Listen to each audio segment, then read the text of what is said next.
Cameroun, révélation explosive, des militaires prêts à renverser Paul Biya si le pouvoir s'entête à tricher les élections. Le drame d'un pays à bout de souffle. Il y a des jours où même le silence crie. Oui, mes frères, au Cameroun, le vent ne souffle plus normalement, il murmure des secrets que tout le monde entend, mais que personne n'ose répéter à voix haute. Ce mardi 21 octobre, le pays du « grand calme » s'est réveillé avec des grondements qu'on n'avait pas entendus depuis longtemps. Les rues de Yaoundé, Garoua et d'autres grandes villes ne chantaient plus les louanges de la paix, elles résonnaient des pas d'un peuple en colère. Un peuple fatigué d'attendre, fatigué de subir, fatigué de voter sans jamais choisir.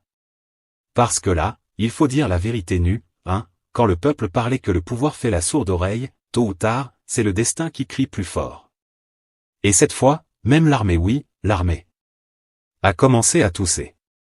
Et quand les hommes en trahissent tous, le pouvoir commence à éternuer. Des soldats, fatigués de ce qu'ils appellent les élections arrangées, ont décidé de faire entendre leur voix. Dans un message transmis par l'activiste Paul Chouta, un militaire a lâché des mots qui ont secoué les murs du palais d'Etoudi. Nous on veut seulement le feu vert, et le Cameroun changera. Ah! Mes gens! Ce n'est plus un simple murmure, c'est un tremblement de terre politique. Parce que quand ceux qui tiennent les armes commencent à dire qu'ils sont fatigués, ça veut dire que même les balles veulent la démocratie. Pendant ce temps, les résultats d'Elecam sont tombés comme un orage en pleine saison sèche. Paul Biya annoncé vainqueur avec 53,66%, suivi d'un Issa Chiroma Bakary crédité de 36,19%. Et là, le pays entier a crié, Encore lui. Même les pigeons d'Etoudi ont arrêté de voler, choqués. Parce que voyez-vous, au Cameroun, la seule constante dans les élections, c'est la victoire du même homme depuis 4 décennies. Mais cette fois, le scénario semble différent. Car au lieu de s'incliner comme d'habitude, les partisans de Chiroma ont dit non. Des manifestations ont éclaté, les drapeaux du FSNC ont envahi les rues, et la colère du peuple est montée comme la marée. Dans certaines villes, les forces de l'ordre ne savaient plus s'ils devaient protéger la République ou la rejoindre dans la révolte. Et c'est là que le drame prend tout son sens. Parce que si les militaires, ceux-là même qui veillent sur la sécurité du régime, commencent à douter du système qu'ils défendent, alors c'est que quelque chose de très profond est en train de bouger dans les entrailles du Cameroun. Mes chers abonnés de Camenews, attachez bien vos ceintures, parce que ce reportage va vous plonger dans un monde de complots, de confidences militaires, et de colère populaire qui couvent depuis trop longtemps. Chaque mot que vous allez entendre ici n'est pas du hasard, tout a un sens, tout a un poids. Ce que vous allez découvrir, c'est peut-être la plus grande fissure jamais observée dans les murs du pouvoir d'Etoudi. Mais avant d'aller plus loin dans ce dossier brûlant, prenez une seconde, oui, juste une seconde, pour aimer cette vidéo, vous abonner à votre chaîne Camenews, et surtout activer la cloche de notification. Parce qu'ici, mes frères et sœurs, on ne vous sert pas les nouvelles froides comme du riz du matin, ici, on vous sert l'actualité bouillante, bien pimentée, avec ce goût satirique camerounais même. Ne partez pas, car ce qui vient maintenant, ce n'est pas un simple fait divers. C'est une révélation qui pourrait bien redessiner le destin d'un pays tout entier.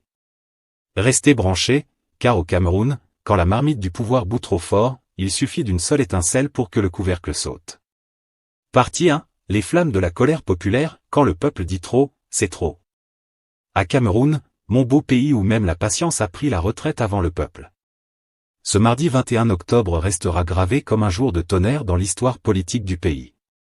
Oui mes gens, ce n'était pas un jour de pluie, c'était un jour de feu. Dans les rues de Yaoundé, de Garoua, et dans plusieurs autres villes, le peuple est sorti comme un volcan en éruption. Les militants du FSNC et les partisans du ministre Issa Chiroma Bakary ont dit « Trop, c'est trop. On ne peut pas nous voler notre victoire à la barbe du soleil. » Les routes étaient bloquées, les banderoles levées, et les cris de colère fusaient de partout. On aurait dit que la rue elle-même parlait, qu'elle criait « Rendez-nous nos voix ».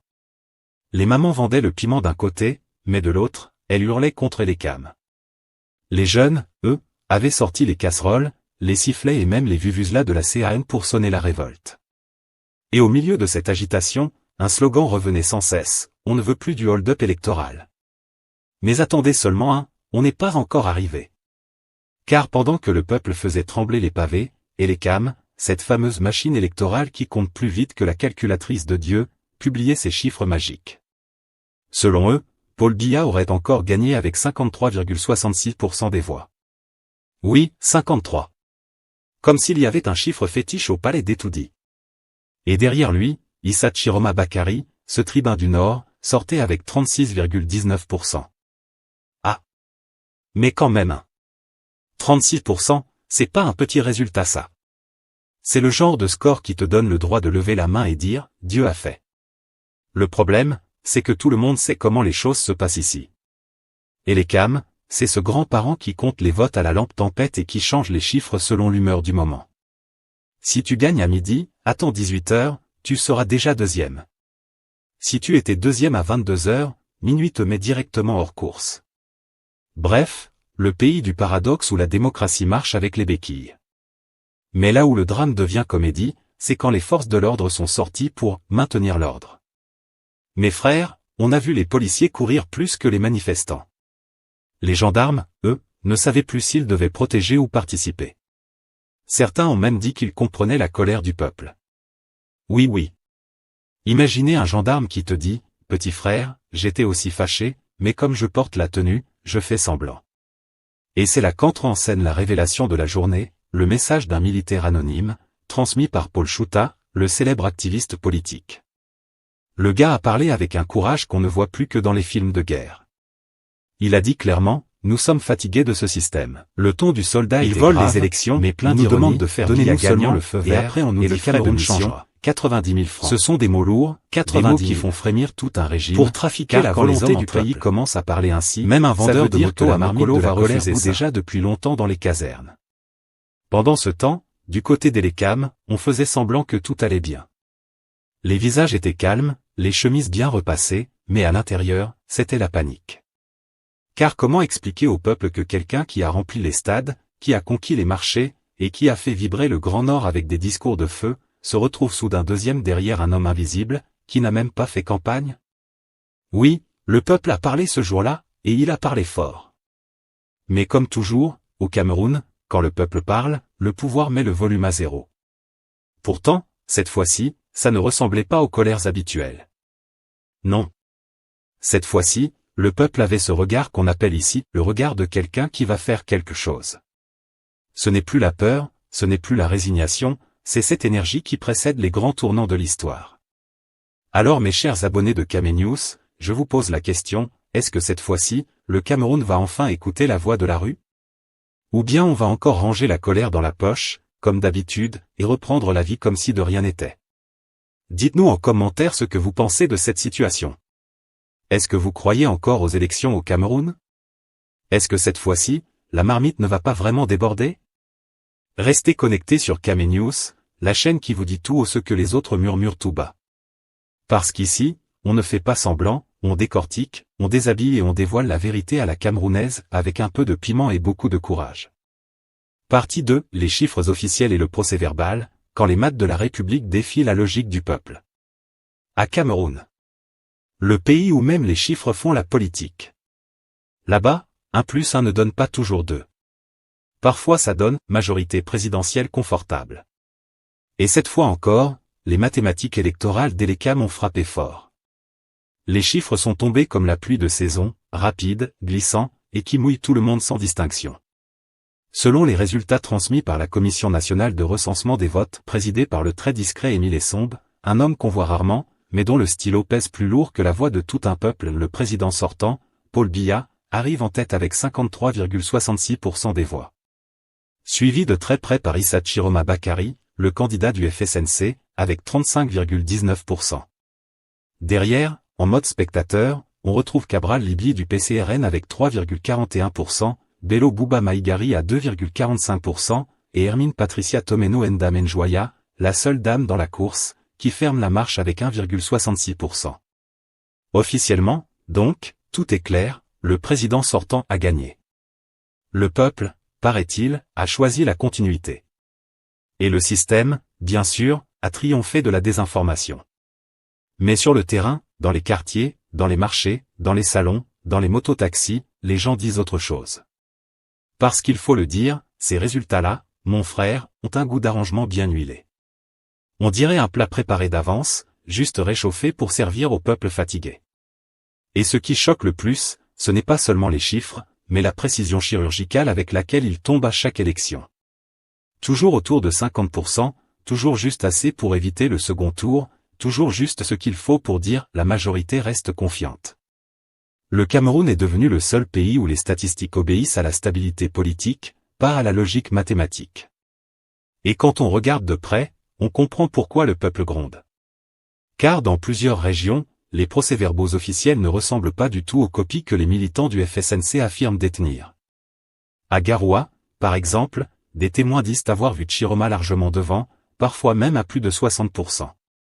Dans certaines zones du Nord, le FSNC aurait raflé tout, sauf le nom du président sortant. Et pourtant, quand Elekam additionne, miracle. C'est toujours Biya qui ressort vainqueur. Comme par magie. On appelle ça le « miracle arithmétique d'Etoudi ». Même les mathématiciens de l'université de Yaoundé y n'ont pas encore trouvé la formule. Le peuple, lui, a commencé à inventer des nouveaux proverbes. Quand Elekam compte, même les morts votent, et les vivants disparaissent dans la calculatrice. Oui, parce que le peuple n'est pas bête. Il voit bien que les chiffres ne tombent jamais sans un parfum politique derrière. Et puis, parlons un peu du fameux Émile Essombe, le président de la commission de recensement. L'homme est discret, mais ses stylos sont bavards. À chaque élection, c'est lui qu'on voit lire des chiffres que personne ne comprend, mais que tout le monde subit. Il parle, et la salle applaudit timidement. Pourtant, quand tu regardes le visage de certains représentants des partis d'opposition à côté, tu sens le désespoir profond. Un peu comme des élèves à qui on annonce qu'ils ont échoué à un examen, alors qu'ils avaient triché correctement. Et pour bien sceller la mascarade, on termine le rituel par la fameuse phrase. Le procès-verbal a été transmis au Conseil constitutionnel, seul organe habilité à proclamer les résultats. Ah! Ce Conseil constitutionnel. C'est devenu comme la salle de prière du régime. Tout ce qui arrive là-bas ressort sanctifié. Même les erreurs deviennent des décisions de justice. On ne conteste plus, on s'incline. Et comme toujours, le verdict final est irrévocable. Mais entre nous, depuis quand l'irrévocabilité efface la vérité? Dans la rue, les Camerounais se posent les vraies questions. Comment se fait-il que les taux de participation soient si élevés là où le régime est fort, et si faibles là où l'opposition dit avoir gagné? Pourquoi Elekam ne publie jamais les résultats bureau par bureau, pour que chacun voie clair? Et surtout, pourquoi, au Cameroun, les gagnants sont toujours les mêmes, mais le pays reste toujours au même point? Ces questions-là, le peuple les pose, mais personne ne répond. Et pendant que les autorités parlent de « victoire du peuple », les vrais citoyens, eux, sentent l'odeur de la frustration monter. Parce que la vérité, c'est que les Camerounais ne réclament pas seulement un gagnant différent, ils réclament un système électoral crédible. Un système où quand on dit que Paul a gagné, tout le monde peut vérifier et dire « oui, c'est vrai ». Mais tant que la transparence reste une promesse politique au lieu d'être une pratique, la colère du peuple va continuer de bouillir. Et cette fois, attention, ce n'est plus la colère des militants d'un parti, c'est la colère nationale, celle du peuple qui se sent dépossédé de sa voix. Ce qu'il y a de dramatique, c'est que les dirigeants semblent jouer à l'autruche. Ils oublient que dans ce pays, la patience du peuple est grande, mais elle a une limite. Et quand elle explose, ce n'est plus un débat électoral, c'est une crise d'État. Alors pendant que les résultats dorment dans les tiroirs du Conseil constitutionnel, les réseaux sociaux, eux, ne dorment pas. Facebook est devenu le nouveau bureau de dépouillement populaire. WhatsApp, le tribunal du peuple. Twitter, la Cour suprême des indignés. Et là, il n'y a pas de censure, tout le monde parle, commente, analyse, et se moque. Les Camerounais ont compris qu'à défaut de pouvoir changer le résultat, ils peuvent au moins tourner la situation en dérision. Un internaute écrivait même. Au Cameroun, la démocratie est un jeu de société, on joue, on rit, mais à la fin, c'est toujours le même qui gagne. Et ce sarcasme-là, mes frères, c'est la preuve que le peuple ne croit plus. Le peuple regarde, rit jaune, et attend que la marmite déborde. Parce que oui, la marmite chauffe. Et dans un pays où même les chiffres provoquent des manifestations, il faut comprendre que le désespoir a déjà pris la nationalité camerounaise. Mais attention, cette fois, le jeu pourrait bien tourner au vinaigre. Car un peuple qu'on prive trop souvent de sa voix finit toujours par parler autrement. Et justement, c'est dans cette atmosphère de suspicion, contestation, de colère et de réseau et va surgir un message du militaire anonyme, celle qui va enflammer les abonnés de trembler le silence du pouvoir. Attrapez vos chaises, versez un peu de foléré, mes chers abonnés, c'est ce qu'on va découvrir. C'est le moment où le Cameroun se met en mode film hollywoodien mélangé avec un soupçon d'afro-suspense. Après la publication des résultats provisoires, on a vu le pays entier basculer dans une ambiance de marché politique, tout le monde parle, tout le monde crie, chacun sort sa version du film, et personne ne veut être figurant dans cette histoire. Yaoundé, Garoua, Maroua, Douala, même les coins les plus tranquilles ont commencé à vibrer comme des casseroles sur un feu sans couvercle. Les militants du FSNC, le parti d'Issa Chiroma, sont descendus dans la rue, colère en bandoulière, pour dire non à ce qu'ils appellent le braquage électoral du siècle. On a vu des affiches, des cris, des pancartes, et des slogans plus inspirés que ceux des campagnes officielles. Même les mamans du marché, entre deux tas de plantains, murmuraient « Ah, on a encore compté comme d'habitude. » Mais cette fois-ci, mes frères, ce n'était plus la colère ordinaire. Non. C'était une colère qui sentait la trahison, la fatigue, et même un peu la honte d'avoir encore cru, honte d'avoir encore voté, honte d'avoir pensé que, peut-être cette fois-ci, ils vont jouer franc jeu. Et c'est là qu'arrive le nouvel acteur de ce drame politique, le fameux « militaire caché » qui a décidé de balancer une bombe numérique à travers les réseaux sociaux, en passant par l'activiste Paul Chouta. Et oui. Parce que dans le Cameroun d'aujourd'hui, les déclarations officielles se font à Elecam, mais les révélations sérieuses se font sur Facebook. Le message, mes frères, c'est du lourd. Le monsieur se présente comme un militaire en service, mais fatigué de la comédie nationale. Il dit, et je cite, « Nous on veut seulement le feu vert et le Cameroun changera. Nous sommes fatigués de ce système, il vole les élections et nous oblige à faire billet gagnant. Quand tu lis ça, tu ne sais même plus si tu dois applaudir ou prier. Parce que quand le militaire commence à dire qu'il attend juste le feu vert, là, ce n'est plus un simple statut Facebook, c'est une alarme nationale. Le Camerounais avertissait, quand le soldat tousse, le pays tremble. Et le monsieur ne s'arrête pas là. Il balance des vérités que beaucoup disent à voix basse, que les ordres viennent d'en haut, que les votes sont manipulés, que les soldats sont utilisés comme figurants d'un théâtre politique où on leur donne en retour 90 000 francs de frais de mission, qu'on ne paie même pas parfois. Tu vois un peu? Le gars en uniforme, prêt à risquer sa vie pour la patrie, finit par dire qu'il ne reçoit même pas son essence pour aller maintenir la paix. Mais attendez, la cerise sur le gâteau, c'est quand il cite Bruno Bidjang, le fameux journaliste proche du régime, qu'il appelle « percé ambulant ». Oui mes frères, percé ambulant. Le militaire dit, je cite encore. Quand tu vois un percé ambulant comme Bruno Bidjang défendre Biya, il sait que s'il fait weck, c'est la prison directe. Là, on ne sait même plus si on doit rire ou pleurer. Parce que franchement, au Cameroun, le courage politique est devenu une denrée rare. Chacun parle selon le poste qu'il occupe ou la soupe qu'il mange. Et quand les soldats eux-mêmes commencent à tourner en dérision les propagandistes du pouvoir, c'est que le système a dépassé la phase du ridicule, on est déjà dans la tragédie comique. Ce message du militaire a tourné comme un feu de brousse. Partout sur WhatsApp, Telegram, Facebook, les gens le partagent, chacun y va de son commentaire. Certains disent, ah, c'est une manipulation du FSNC. D'autres répondent, non, c'est un vrai militaire qui dit la vérité. Mais dans le fond, tout le monde sent la même chose, quelque chose est en train de bouger dans les entrailles du pays. Parce que dans cette élection, la colère ne vient pas seulement des politiciens battus. Elle vient du peuple, du petit gendarme, du fonctionnaire épuisé, du jeune chômeur, du commerçant fatigué de se battre seul. Le Cameroun ressemble à un volcan qui fume depuis trop longtemps, et chaque injustice électorale, c'est une goutte de l'avant-plus. Et ce qui rend la situation encore plus explosive, c'est la crise de confiance totale. Personne ne croit plus personne.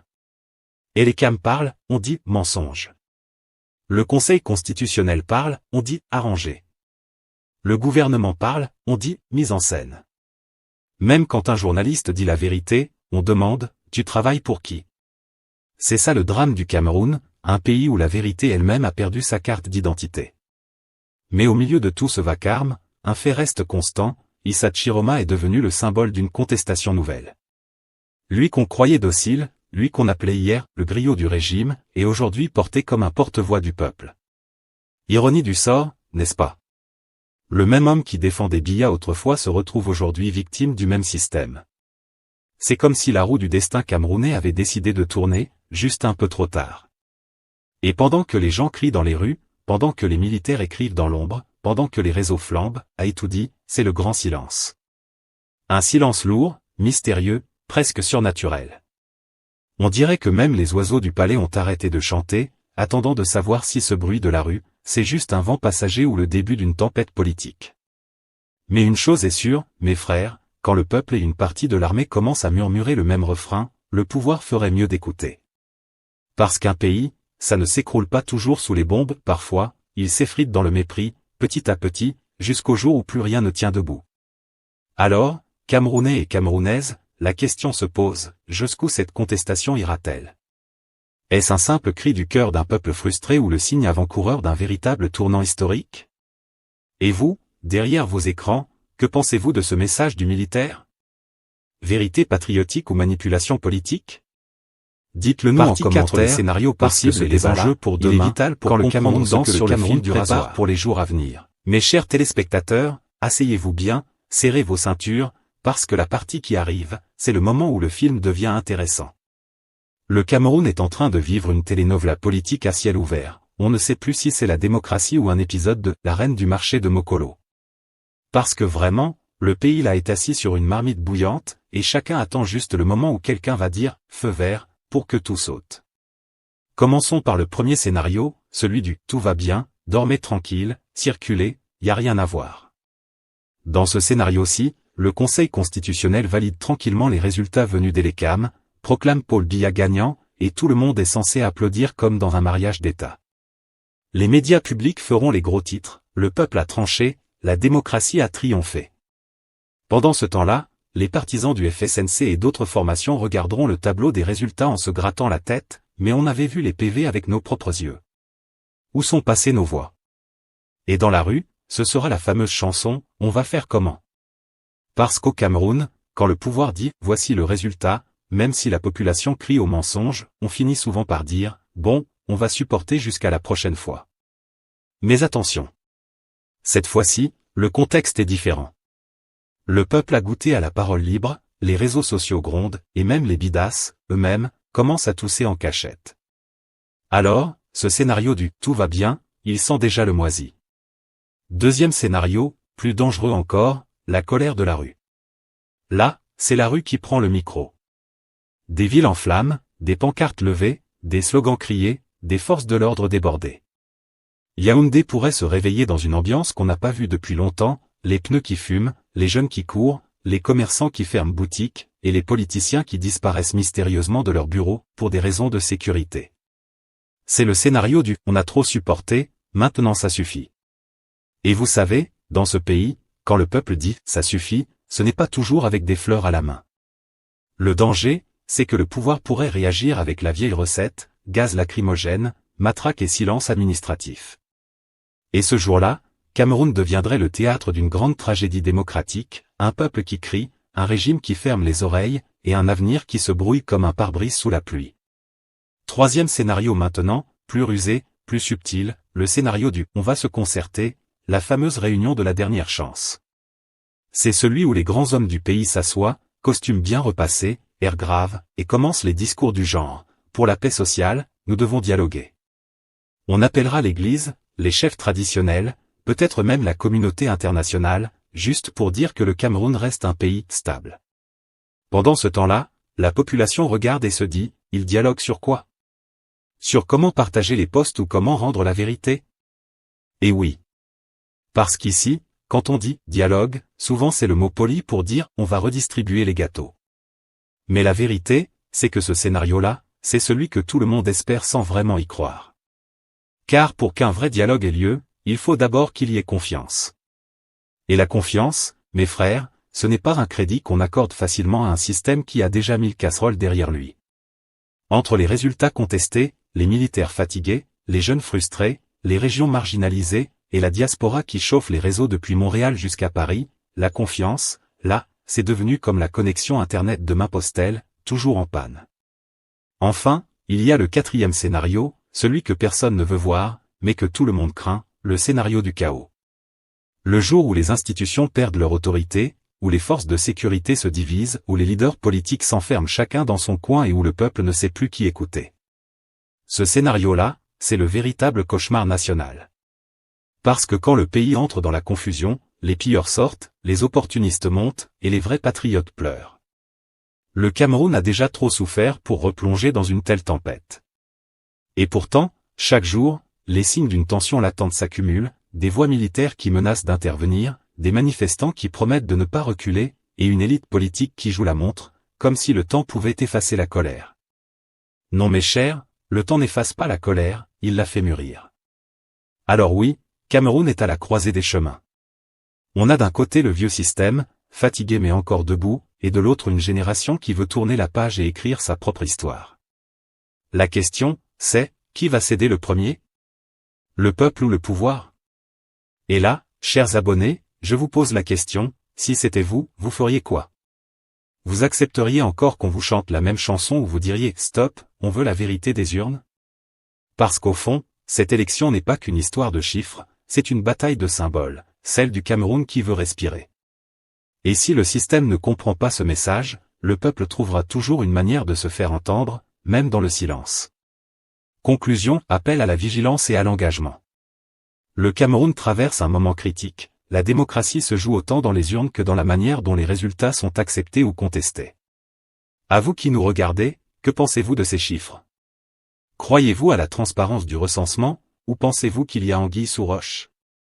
Commentez en bas, dites-nous si vous avez vu des procès-verbaux locaux, partagez vos vidéos, et surtout, si vous aimez un journalisme sans langue de bois, cliquez sur j'aime et abonnez-vous à Camé News pour ne rien manquer. On éclairera la nuit ensemble.